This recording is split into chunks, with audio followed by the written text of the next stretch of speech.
Okay, stop what you are doing right now, because what I am about to tell you, most people would not believe it if they saw it written in a book. But every single word of this is real. And by the time you get to the end, I promise you will never look at the word family the same way again. My name is Nora Callahan. I am 34 years old. I live in a small house in Dayton, Ohio, with a vegetable garden in the backyard, a golden retriever named Pepper, and a 12-year-old boy named Illy, who is the best thing that has ever happened to me. Illy has his father's jaw, his father's dark eyes, his father's way of tilting his head to one side when he is thinking hard about something. And for 12 years, I told myself that was fine, because I told myself his father was gone. I told myself the man who gave Illy those dark eyes was someone I had loved deeply, lost completely, and buried inside a part of my heart I promised myself I would never open again. I told myself a lot of things over 12 years. And for 12 years, every single one of those things was true. Right up until the night I was sitting across a candlelit table from a man named Declan Reed, a man I had been dating for 7 months, a man who made me laugh for the first time in years, a man who looked at me like I was worth something. A man who reached across that table, took my hand, and said 4 words I was not prepared for. I want you to meet my family. And I smiled. And I said yes, because I had no idea. I had absolutely no idea that the family Declan wanted me to meet was the same family that had been haunting me for 12 years. Let me take you back to the beginning, because you cannot understand where I am now without understanding where I came from. I was 22 years old the summer I fell in love with Connor Reed. 22 and completely, embarrassingly certain that I knew exactly how my life was going to go. I had just graduated from Ohio State with a nursing degree. I had a job lined up at a hospital in Columbus. I had a studio apartment with secondhand furniture and a fire escape where I used to sit in the evenings and drink sweet tea and watch the city settle into darkness. And then I met Connor at a 4th of July cookout hosted by my college roommate. He was 26. Tall, dark-haired, quiet in a way that felt like depth, not shyness. He was standing off to one side of the party, holding a bottle of beer he hadn't touched, watching the fireworks beginning to bloom over the river. I walked over because there was something about a person standing alone at a party that I could never walk past without stopping. I don't know what I expected to say, but he turned to look at me before I had even opened my mouth. And he smiled, and I was done. That is the honest truth. I was completely and utterly done. We stood there on that fire escape of a party deck for 3 hours while everyone else played cornhole and drank too much and set off illegal fireworks in the parking lot. We talked about everything: his family, mine, the strange, quiet weight of being the firstborn child, what it felt like to watch a patient walk out of a hospital healthy, when a week before you had not been sure they would make it through the night. He was a structural engineer. He designed bridges. He said it with the kind of calm certainty that made you understand he was not just describing a job. He was describing a calling. I like building things that hold people up, he said. And the way he said it, looking out at the river, made me feel like he was talking about more than steel and concrete. We dated for 11 months. 11 months that felt like a whole chapter of my life. The kind of chapter you gear the corners of because you want to come back to it again and again. And then, in the spring of what was supposed to be our future, Connor got a job offer he had been quietly hoping for since before we met. A prestigious engineering firm in Seattle, dream-level career, defining the kind of offer that comes once, and if you say no, it doesn't come back. He told me about it on a Tuesday night over pasta I had made from scratch. He told me carefully, gently. The way a person tells news they have been holding for a while, waiting for the right moment that never quite arrives. And he asked me what I thought, and I looked at his face, and I saw it. I saw that he had already said yes in his heart. He hadn't signed anything yet, hadn't even called them back. But something in the way he held his fork, the way he sat a little too still, the way he watched my face like he was bracing for the weight of whatever I was about to say. He had already decided, and he needed me to release him. I know that sounds dramatic. I know it sounds like I am rewriting the story to make myself the noble one. But I was there, and I know what I felt. And what I felt was a quiet, devastating understanding that loving someone sometimes means letting the story end in the middle of a chapter, before you are ready, before you have finished reading. We talked for 4 hours that night. We cried. I did not ask him to stay, and he did not ask me to come. And by the time the pasta had gone cold and the candle had burned down to a stub of wax, we had said goodbye. He moved to Seattle 3 weeks later, and 2 weeks after that, I found out I was pregnant. I sat on the bathroom floor for a very long time. The test in my hand, Pepper, who was just a puppy back then, scratching at the door because he could hear my breathing change. I sat there until the light through the frosted window shifted from morning to something closer to noon. And then I stood up, washed my face, fed the dog, and made myself a decision. I was keeping this baby. That was not even a question, but the question of Connor that was harder. I had his number still, of course I did. He had only been gone 2 weeks. I picked up my phone 17 times in the next 3 days. I put it down 16. The 17th time I called, and the line rang and went to voicemail, and I heard his voice on the recording. And something in me broke open in a way I had not expected. I left a message. I said I needed to talk to him, that it was important, that he should call me back when he could. I did not say why. He never called back.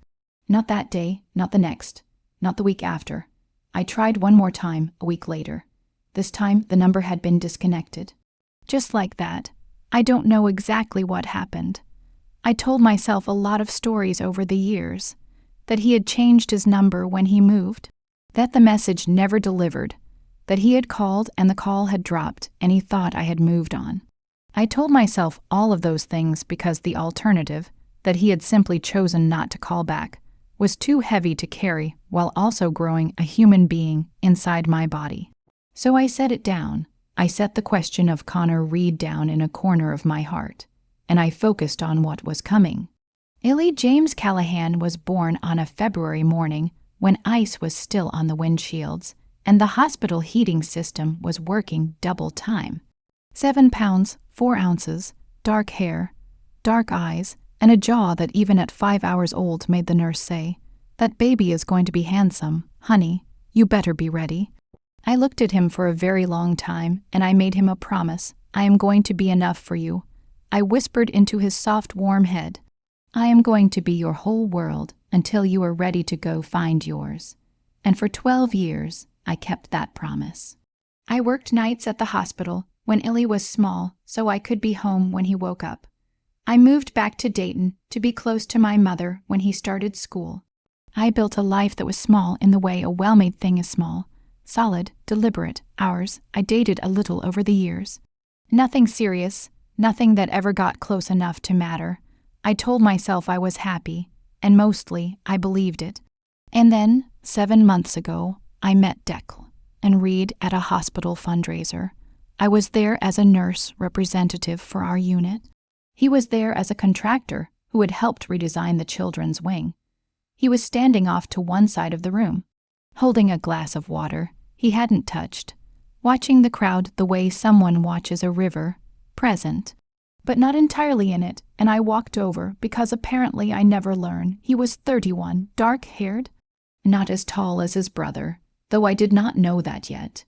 He had a warmth to him that Connor never quite had.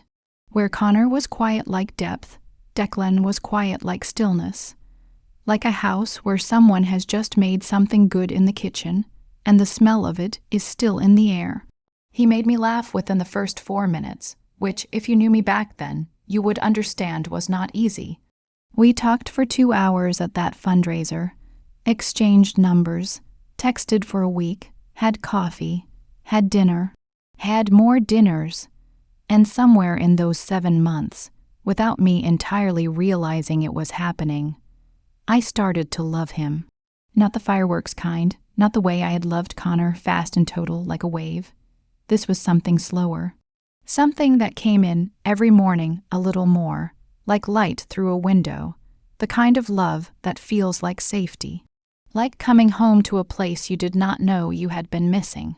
Ellie liked him too, which mattered more to me than anything. Declan, I never tried too hard with Ellie.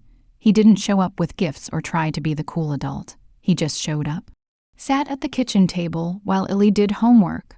Watched whatever terrible space documentary Ellie was currently obsessed with without complaining. Asked real questions and listened to the real answers. One evening I walked into the living room and they were both on the floor with a half-built model rocket between them, arguing cheerfully about the instructions, and I stood in the doorway for a long moment and felt something I had not felt in a very long time. I felt like maybe, just maybe, this was going to be okay. Maybe this was the chapter I had been waiting for. And then Declan reached across the restaurant table, took my hand, and said those 4 words. I want you to meet my family. And I said yes, because how could I have known? How could I possibly have known? The drive to Declan's parents' house took 40 minutes. It was a Sunday in October, the kind of October day that Ohio does perfectly. Sky so blue it looks painted, trees on fire with red and gold. The smell of something burning in someone's yard, leaves or wood. That particular American autumn smell that makes you feel nostalgic for things you can't quite name. Declan drove. I sat in the passenger seat with my hands folded in my lap, trying to be calm. I had done this before. Met someone's parents. I knew how to smile and shake hands and ask the right questions and make people feel comfortable. But I was nervous in a way I couldn't entirely explain. There was something in my chest that morning. A low, dull hum of something. Like the feeling you get right before a storm when the air changes pressure and the birds go quiet. I told myself it was normal first. Meeting nerves, I was wrong. The house was on a quiet street lined with old maples. A white two-story colonial with black shutters and a porch swing, and a mailbox that said raid in hand, painted letters. Declan pulled into the driveway and turned off the engine, and smiled at me with that smile he had. The one that made me feel like everything was going to be fine. They are going to love you, he said. My mom especially, she has been asking about you for months. I squeezed his hand. We walked up the porch steps. The front door opened before we even reached it. A woman in her early 60s stood in the doorway. Soft silver hair, warm brown eyes, an apron dusted with flour that she was untying as she stepped forward to hug Declan, and then turned to me with both hands outstretched and said, Nora, oh, we have heard so much. Come in. Sweetheart, come in. It is freezing out there. Her name was Patricia Raid, and she was one of those people you like immediately. The kind of person whose house smells like something, is always cooking, whose laughter starts in her eyes before it reaches her mouth, whose warmth is so genuine. It makes you feel a little guilty for all the times you have been guarded with people who did not deserve it. I walked into the living room. A man was standing up from an armchair, broad, shouldered, gray at the temples. A handshake already extended toward me. Patrick Raid, good to meet you, Nora. We shook hands. He had kind eyes and the slightly formal manner of a man who did not often let strangers see him be warm, but was working at it. I liked him too. The living room was full of the comfortable clutter of a family that actually lives in their house. Books on every surface, a dog bed in the corner occupied by an elderly beagle, photos on the wall, children at various ages, holidays, a beach somewhere, a graduation. I was looking at those photos, half listening to Patricia tell Declan, and something about the roast, and I stopped. My eyes stopped on one photo in particular, a photo near the top of the staircase landing. A young man, maybe 25, standing on what looked like a completed bridge deck, hard hat in his hand, grinning that specific grin of someone who has just finished building something and is standing inside the proof of it. The jaw, the dark eyes, the way his head was tilted just slightly to one side. My entire body went cold. Not cold the way a room is cold, cold the way water is cold when it closes over your head and you have not had time to take a breath." I heard Patricia say something behind me. I turned, my mouth opened, and the only thing that came out was, "Who is that?" Patricia looked at the photo and smiled the gentle, slightly sad smile of a mother keeping vigil over a piece of her family that is no longer quite whole. "Oh, that is our Connor, Declan's older brother. He passed away 4 years ago. An accident out in Seattle. It's still..." She stopped, pressed her lips together, shook her head once. "He was such a good boy," she said quietly, and the room tilted. I do not know how else to describe it. The room tilted and the sound went strange, and I felt Declan's hand on my arm, steady and warm and completely unaware, asking if I was okay. And I looked at him, at Declan Reed, with his brother's jaw, his brother's dark eyes, his brother's way of tilting his head. The features I had been looking at for 12 years on the face of a 12-year old boy. The features I had told myself belonged to a man I had lost. And I realized I had not lost Connor Reed. I had never known the whole truth of him. And the truth was standing in a family home in Dayton, Ohio, surrounded by photos on a wall, and it was about to change everything. I excused myself to the bathroom. I said I just needed a minute, travel, tired. Patricia immediately offered water, tea, something to eat. I said no thank you with a smile I hope looked real, and I closed the bathroom door behind me, and I sat down on the edge of the bathtub. And I breathed, in, out, the way you breathe when your body has understood something your mind has not yet caught up to. I told myself I could be wrong. I told myself Reed was not that unusual a name. I told myself the jaw and the eyes could be coincidence. I told myself there were thousands of structural engineers in this country, and not all dark-eyed men with the same bone structure were the same person. I told myself all of that, and then I thought about the bridge. Connor had told me on that 4th of July fire escape that he had a younger brother back home, younger by 5 years, that they were close in the way brothers are close when they have survived the same childhood, that his brother was studying engineering too, following in his footsteps, which Connor said with a pride he tried to make sound casual and could not quite manage. Declan was 31, 5 years younger than Connor would have been, a structural engineer from Dayton, whose last name was Reed. I picked up my phone with shaking hands. I opened the browser, and I typed in the only thing I could think of. Connor Reed, structural engineer, Seattle obituary. The result came up in 3 seconds. Connor James Reed, age 38, born in Dayton, Ohio, graduated from Ohio State University, structural engineer at a firm in Seattle for 12 years, survived by his parents, Patricia and Patrick Reed, and his brother, Declan Reed, killed in a car accident on the I-5 corridor 4 years ago. There was a photo, the same one from the wall upstairs, the bridge, the hard hat, the grin, the jaw. The eyes, Ellie's jaw, Ellie's eyes. I sat on the edge of that bathtub for a very long time. The old beagle scratched at the bathroom door once and then wandered away. Downstairs, I could hear Patricia and Declan talking, the warm, ordinary sound of a family kitchen, the sound of a Sunday roast being checked, someone laughing at something. And I thought about a 12-year-old boy at home in Dayton with my mother right now, doing homework or watching space documentaries, or maybe out back throwing a tennis ball for Pepper. A 12-year-old boy with dark eyes and that jaw and the habit of tilting his head to one side when he was thinking. A 12-year-old boy who had never known his father, because his father had never known he existed. Because I had called once, left a message, and the number had gone dead, and I had let it go.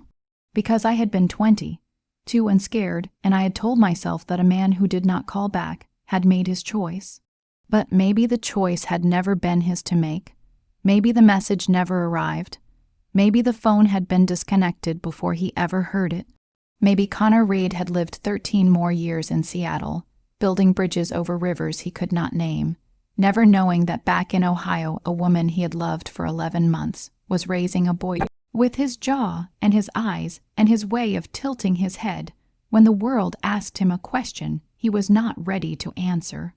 I pressed my hands flat against my knees and I made myself think clearly. Connor was gone. That could not be changed. But his family was downstairs, his mother was downstairs, his brother, the man I had been falling in love with for 7 months, was downstairs. And I had a choice to make, the most complicated choice I had ever faced in my life. Do I say nothing? Walk back downstairs, sit through the roast, smile at Patricia's stories, drive home, go back to my life, and carry this alone, again, the way I had been carrying it for 12 years? Or do I tell the truth? To a woman who just lost her son 4 years ago, to a man I am in love with, a truth that will change every single thing. I stood up, washed my face, looked at myself in the mirror, 34 years old, 12 years of carrying this alone. And I thought about Illy. I thought about Illy and what it would mean for him to know he had a grandmother, a grandfather, an uncle, a whole family that did not know he existed.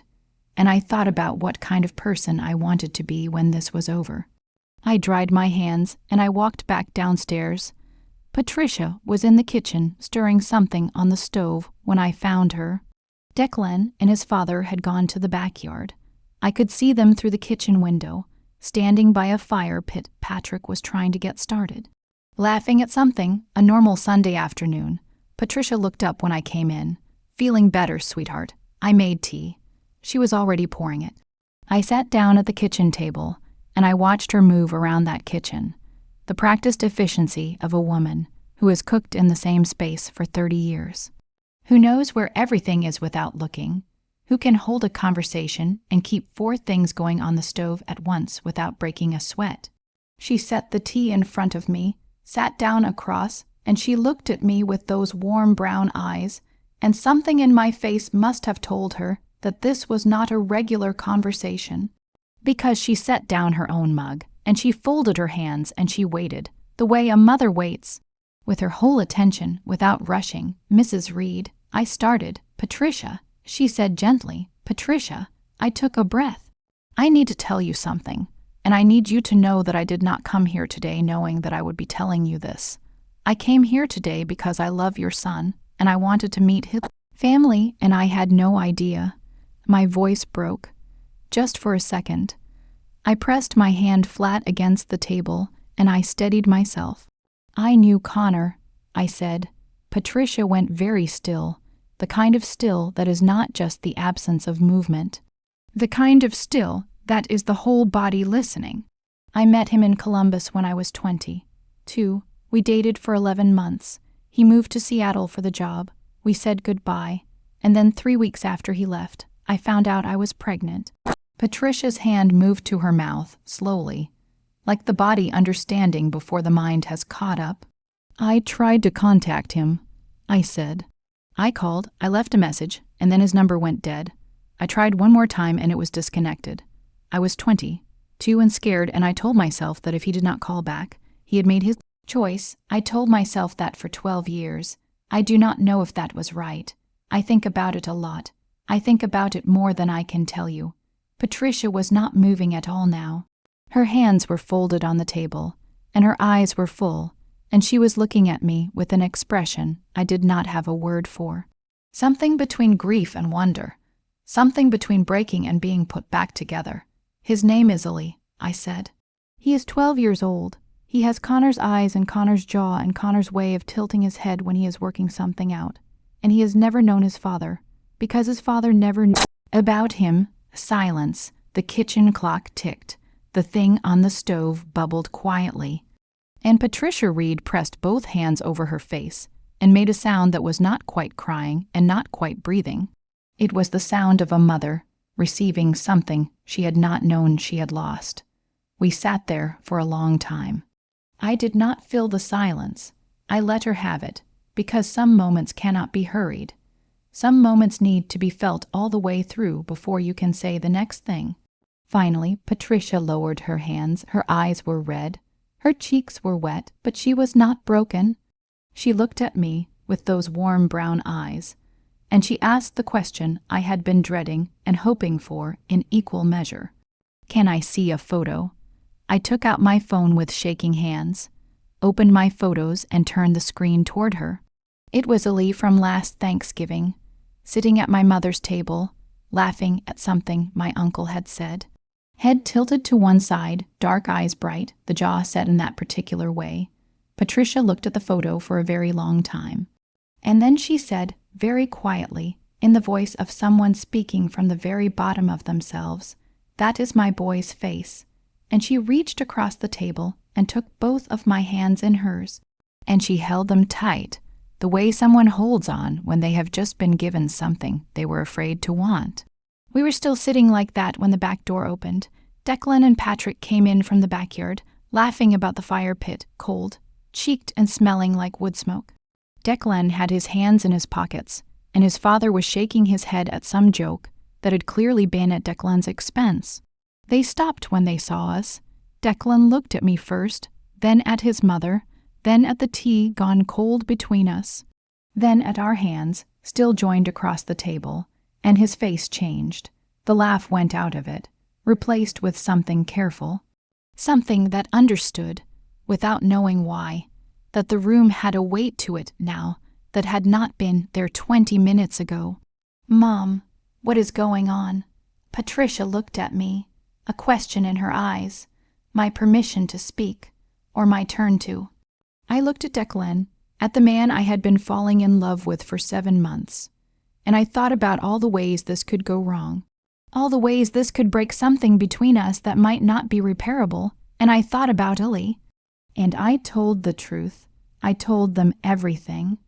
All of it, from the beginning, Connor at the party, the 11 months, the goodbye over cold pasta, the call that went unanswered, the disconnected number, the decision I made at 22 that I had never fully stopped second, guessing.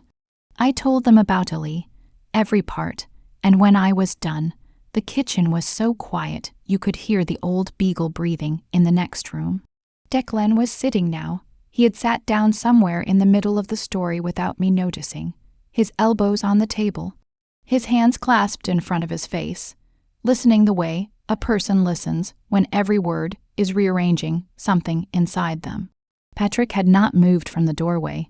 He was looking at the floor, his jaw working. The way a man's jaw works when he is holding in something very large with the only tools available to him, which is to say his own teeth and the sheer will of someone who grew up in a generation that did not have words for the size of what he was feeling. Then Declan looked up. His eyes were red around the edges. And he asked the question I had been dreading most, not because it was hard to answer, but because the answer had the power to undo everything we had built. "Why didn't you tell me?" he said. "You have known who I was for months, Nora. You looked at my name that first night at the fundraiser. You heard Reed, and I didn't know." I said immediately, and then I stopped, because that was only partially true. "I didn't know right away. Your last name is common enough. And Connor never, he mentioned a brother, but not much more. And when you told me about your family, you never mentioned an older brother who had died. You talked about your parents, your childhood, the house here, and I had no reason to think." I stopped, because I could see him working it out, the timeline, the fundraiser, the dinners, the evenings with Ellie. "When did you know?" he asked tonight. I said, "The photo on the wall, that was the first moment. I had never seen a photo of your brother. I did not know his name until tonight." Declan was quiet for a long time. He looked at his mother. She nodded, once, slowly, confirming something without words. The way mothers confirm things to their children when the words would take too long, and the truth of it is already in the room. Then Declan looked back at me, and his expression did something I did not expect. It broke, not in anger, not in betrayal. It broke the way a person breaks when something they have been carrying alone, the grief of a brother, the loss of a piece of a family they thought was simply gone, suddenly turns out to be less lost than they believed. "He has a son," Declan said, and it was barely a voice. It was barely louder than the clock on the wall. "He has a son," Patricia echoed, and she said it like a prayer. Patrick turned from the doorway and walked to the kitchen table and sat down. And the 4 of us sat there in the kitchen of the Reed family home, and nobody said anything for a while, because some truths are big enough to need the room. The drive home was the longest 40 minutes of my life. Declan drove. I sat in the passenger seat watching the October trees go dark as the sun dropped behind them. We did not talk for the first 20 minutes, which was different from our usual silences. Our usual silences were comfortable, the kind you can sit inside without fidgeting, the kind that feel like two people being so okay with each other that they don't need to fill every moment with sound. This silence had weight. This silence was full of things neither of us knew how to start saying. Finally, at a red light on the edge of town, Declan said, "I don't know how to feel right now." I looked at him. "That makes two of us," I said. He nodded. "The light went green. He drove. He never mentioned you," Declan said after a while, not accusingly, carefully, the way you handle something fragile. After he moved to Seattle, we talked less. He was building his career. I was finishing school. We texted. We called on holidays. But he never said anything about a woman named Nora. He might not have known about the message, I said. He might have gotten a new number before he even got it. It was 2 weeks after he moved. Everything was new. Or he might have known and made a choice. Declan said, not to hurt me. I could hear that. He was just saying the thing that I had told myself for 12 years, and then untold myself, and had been going back and forth on ever since. "Yeah," I said, "maybe I will never know." Declan was quiet again. Then I always thought he was lonely out there. He never said it. But when I visited him that last time, 2 months before the accident, he seemed quieter than usual. Like he had gotten used to carrying something by himself. Something cracked open in my chest, quiet, like a door. "I am sorry," I said. And I meant it for everything, for Connor, for 12 years, for showing up to his family's house today and turning their Sunday into this, for loving his brother without knowing I was doing it. Declan pulled into my driveway, turned off the engine. We sat in the dark for a minute, then he said, "I would like to meet him, if that is okay, if you think it is okay for him." And my throat closed, because that was not the question I expected. I expected anger, distance, time to process, all reasonable things. I did not expect that, I think. I said carefully that we need to go slow. He doesn't know yet. He knows about his father in the abstract. I told him his dad was someone I loved who had moved away before I knew about him. He's 12, he has asked questions. He is going to ask more. Of course. Declan said immediately, "Whatever you need, whatever he needs, I'm not trying to rush anything. I just..." He stopped.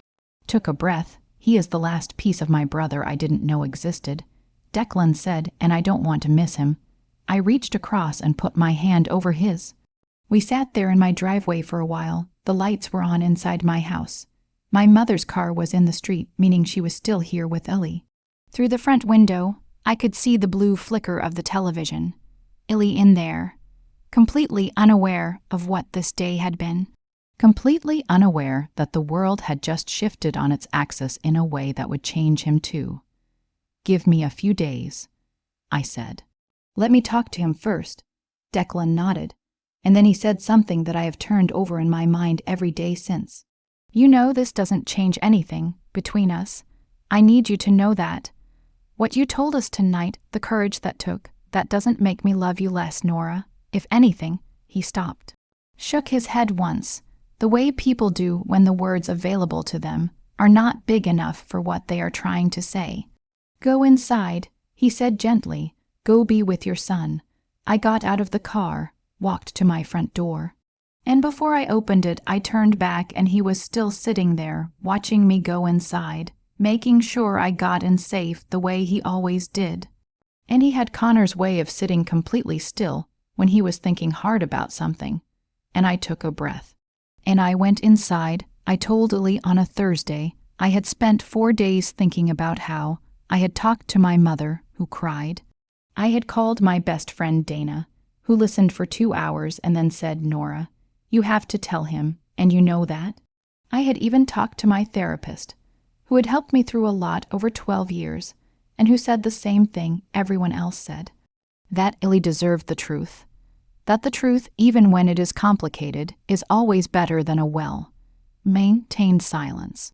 So on a Thursday evening, after dinner, when the dishes were done and Pepper was asleep under the table, and the house was at that particular quiet it gets in the early evening when the day had Settled, but the night has not quite begun. I asked Dilly to come sit with me. He came, flopped onto the couch in the dramatic way of all 12-year-olds, picked up his phone, put it down when he saw my face. Mom, what? He always knew. From the time he was small, Illy always knew when something important was coming. He would go still in a way that was not quite his father's stillness, but close enough to... I need to tell you something about your dad, I said, and I need you to let me get through all of it before you ask questions. Can you do that? He nodded, one short, serious nod, and I told him everything. I told him about Connor, about the party and the fire escape and the 11 months, about Seattle and the cold pasta and the goodbye, about the phone call and the disconnected number. I told him that his father had not known about him, that I had tried to tell him, that the message may never have arrived, that I had made a choice.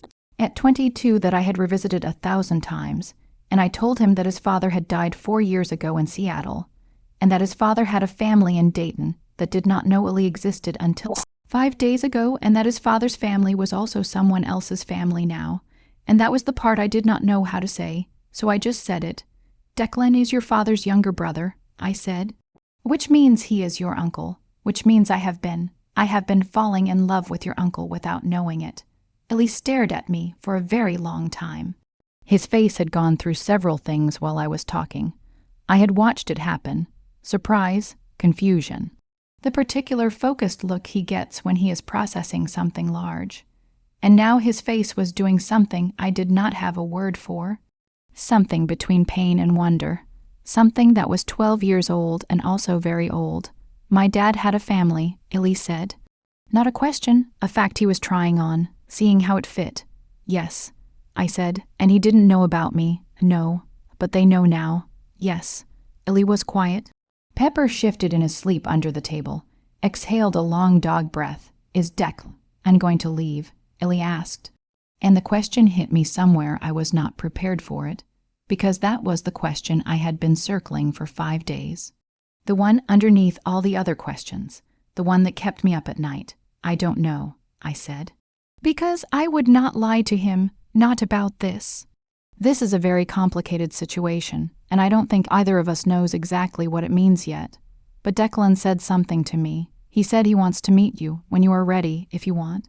Illy looked down at his hands, the hands that had curled into the same shapes as Connor's, the same knuckles, the same way of pressing his thumb against his index finger when he was thinking. Is he like my dad? Illy asked. Quietly, I thought about that. He is his own person, I said. But yes, there are things about him that remind me of your father. The way he goes still when he is thinking. The way he asks real questions and waits for real answers. The way he... I stopped. Because my voice had done something, and I had promised myself I was not going to cry until after. It is okay, Mom, Illy said. And he said it in the voice of a 12-year-old who has been watching his mother carry something heavy for his whole life and has decided at 12 that it is his turn to help hold it. I reached over and pulled him into a hug. He let me, which at 12 is the highest possible expression of love. We sat there on the couch for a long time. Pepper got up from under the table, walked over with his slow old dog walk, and put his head on Illy's knee. The 3 of us sat there, in the particular quiet of a house where something big has just been said. And the air is still settling around it, and nobody is quite ready to move. Okay, Illy said finally. Okay, what? I asked. I want to meet them. He said, my grandmother and Declan, I want to meet them. And he said it with the quiet certainty of a boy who is 12 and has just been handed the piece of himself he did not know was missing. The meeting happened on a Saturday, 6 days after the Sunday that changed everything. We met at a coffee shop. Neutral ground, my idea. Declan agreed without hesitation.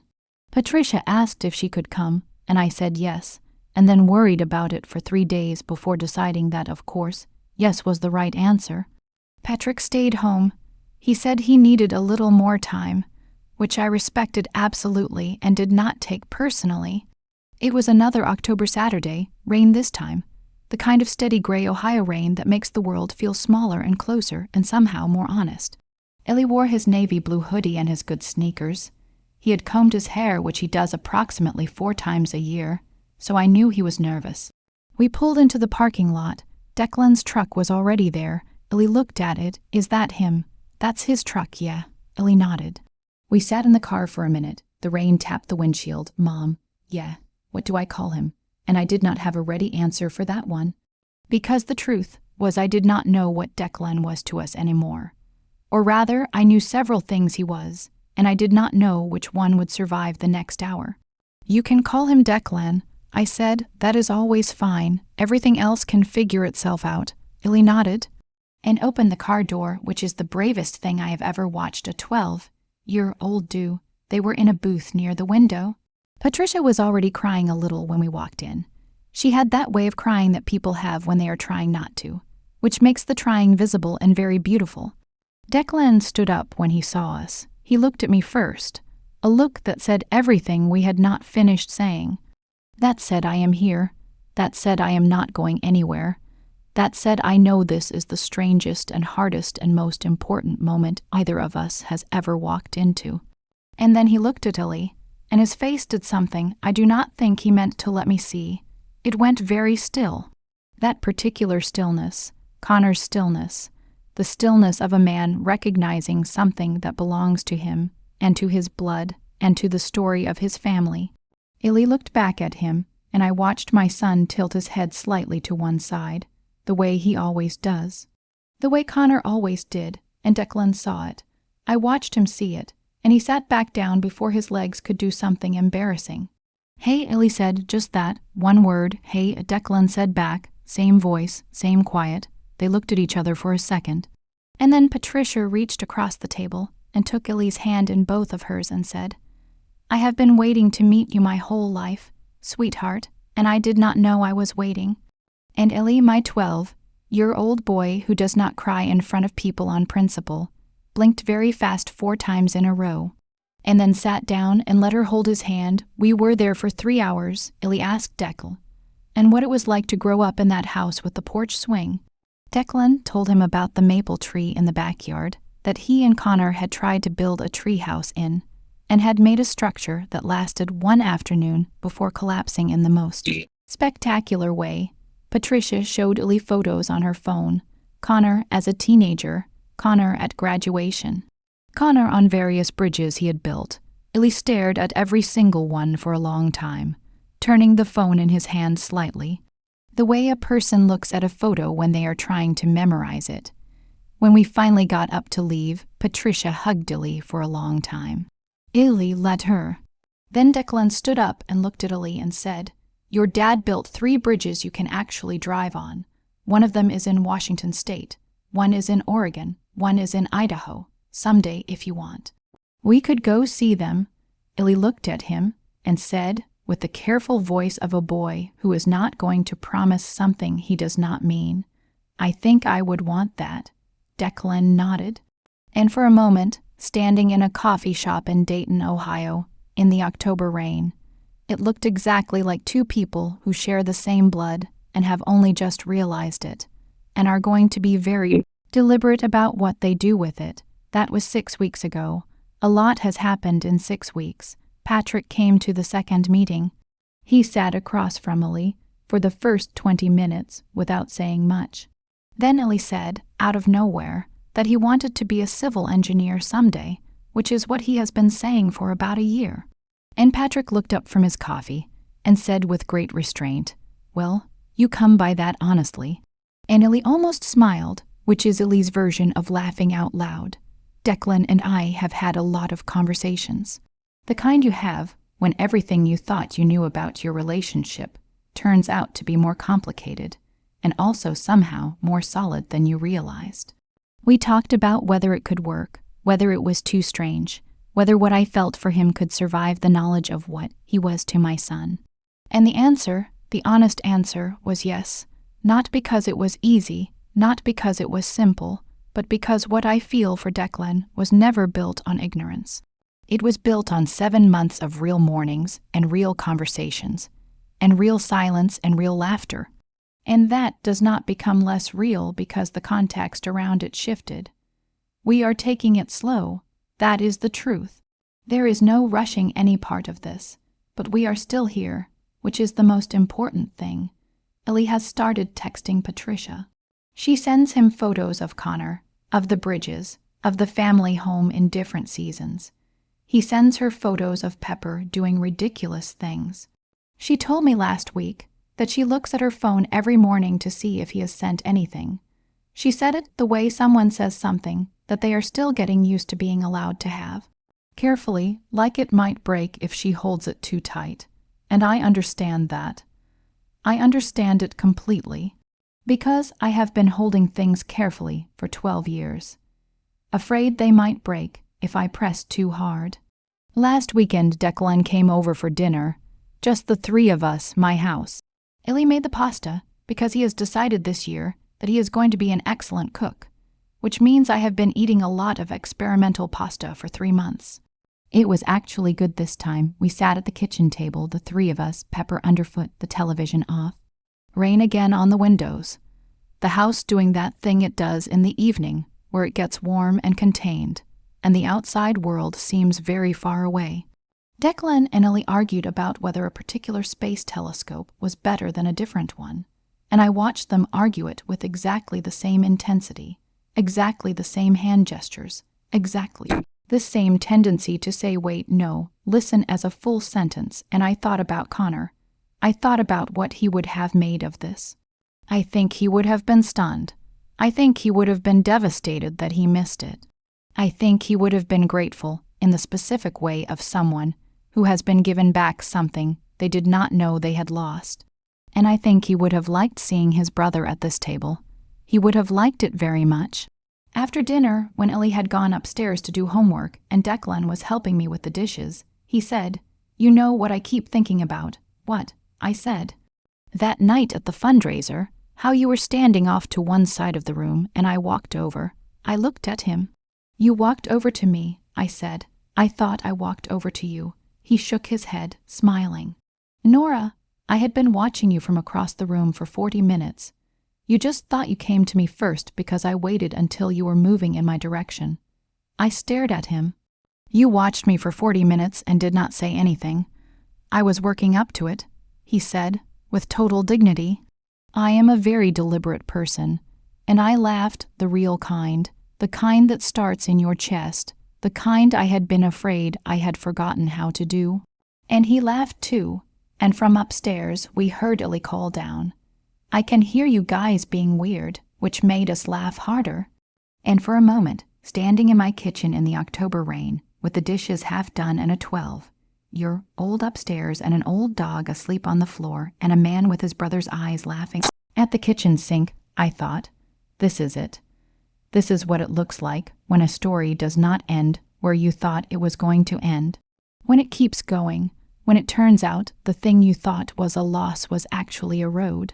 Not a short road, not a straight one, but one that went where it was supposed to go all along. I want to tell you something before I go, because I know what people are going to think when they hear this story. Some people are going to think it is strange, or complicated, or that there is a right way to feel about all of it, and I am clearly feeling the wrong way. Some people are going to have opinions about what I should do next, and that is fine. People have been having opinions about my life since I was 20, 2 and pregnant, and sitting alone on a bathroom floor with a test in my hand. But here is what I know. I know that my son is 12 years old, and he has a grandmother who texts him photos every morning, and a grandfather who called him last Tuesday to ask about his science project, and an uncle who wants to take him to see 3 bridges in the Pacific Northwest. I know that for 12 years I carried a question I could not answer. And then the answer walked across a room at a hospital fundraiser and made me laugh within 4 minutes. I know that some things are too strange to be coincidence, and too painful to be comfortable, and too real to be anything other than the life you were actually supposed to have. I know that Connor Reid was a man who built things that held people up. And somehow, across 12 years and a great distance and every choice and accident and moment of grace and failure that make up a life, he built something he never got to see. He built the family that found each other anyway. Ellie asked me something the other night. He was lying on the couch with Pepper, and he had that far-away look he gets when he has been sitting with a thought for a while, and has finally decided it is ready. He said, "Mom, do you think Dad would have liked knowing about me?" And I sat down next to him. And I looked at my son with his father's jaw, and his father's dark eyes, and his father's way of asking the questions that matter. And I said, "I think knowing about you would have been the best day of his life." Billy nodded and went back to looking at the ceiling. And after a while he said, "Good, just that, good." And Pepper exhaled a long, slow breath, and the house settled around us. And outside, Ohio is doing that thing it does in late October, where the last of the leaves let go, and the branches go bare, and everything looks emptied out. But it is not emptied out. It is just making room for what comes next. If this story touched your heart, please share it with someone you love. Someone who needs to be reminded that the truth, even when it arrives late, even when it arrives in the strangest possible way, is always worth telling. And that the families we find are sometimes just as real as the ones we were born into, sometimes more. Because love, real love, does not care how it gets where it is going. It only cares that it arrives.